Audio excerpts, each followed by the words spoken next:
Praise the Lord. கர்த்தருடைய பரிசுத்த நாமம் மகிமைப்படுவதாக. வெளிப்படுத்தின விசேஷம் 3ஆம் அதிகாரம் 11வது வசனத்தில், இதோ சீக்கிரமாய் வருகிறேன், ஒருவனும் உன் கிரீடத்தை எடுத்துக்கொள்ளாதபடிக்கு உனக்குள்ளதை பற்றி கொண்டிரு.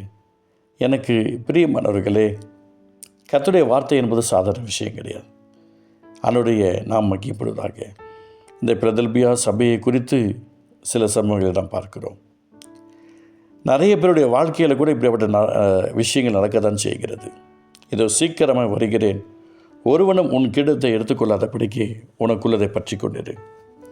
நிறைய நேரங்களில் அவர்களுக்குரிய ஆசீர்வாதத்தை இழந்து விடுகிறார்கள்.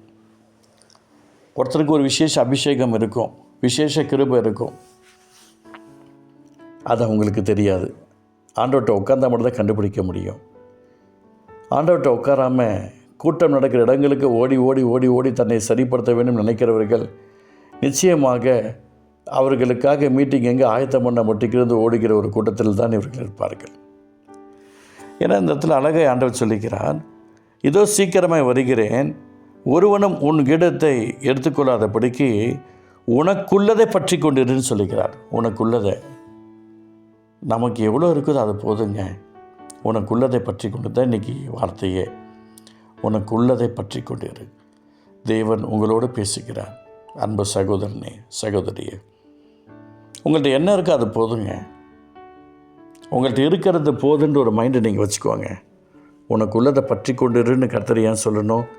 நீங்கள் நல்லா இருப்பதற்காக, ஆசீர்வாதமாக இருப்பதற்காக, பலத்தோடும் சுகத்தோடும் ஆரோக்கியத்தோடும் அவருடைய நாமத்தை மகிமைப்படுத்துவதற்காக கர்த்தருடைய அன்பு கரம் கூட உதவி செய்கிறது. நிறைய நேரங்கள் நான் பார்த்துருக்கிறேன். எனக்கு பிரியமானவர்களே, இயேசுவின் நாமத்தினால இந்த அன்பு பிரசனம் உங்களோட கூட இருந்து கர்த்தர் பெரிய காரியம் செய்வார்னு நம்புகிறேன். அதனால் உங்களுக்கு என்ன இருக்கோ அதை பற்றி கொண்டுருங்க. நீங்கள் பாடுகிறவர்களாக இருந்தேன்னா பாடுங்க, துதிக்கிறவர்களாக இருந்தால் துதிங்க.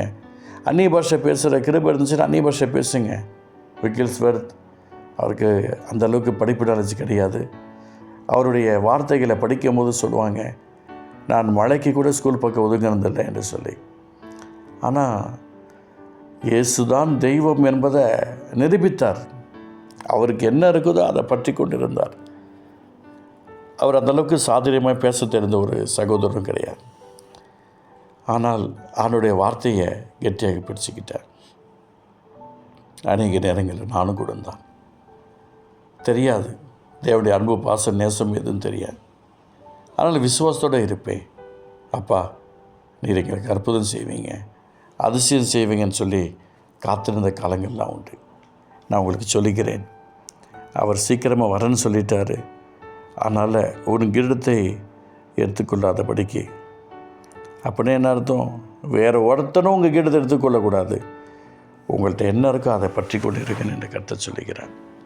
அதனால் உங்களுக்கு நான் சொல்கிறேன், இயேசுவின் நாமத்தினால உங்களுக்குன்னு ஒரு ஆசீர்வாதம் இருக்குங்க. அதுக்கு தான் ஆண்டவர் சொல்கிறார், எனக்கு சப்போர்ட்டுக்கு யாருமே இல்லையே, நாங்கள் என்ன செய்கிறது, என்ன பண்ணுறது புறம்பிட்டுருக்கீங்களா?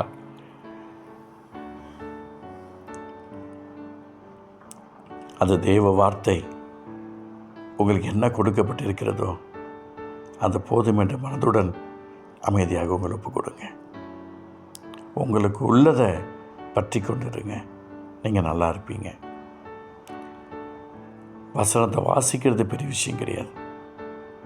வசனத்துக்காக நடக்கணும், வசனத்துக்காக வாழணும், வசனத்துக்காக ஓடணும்.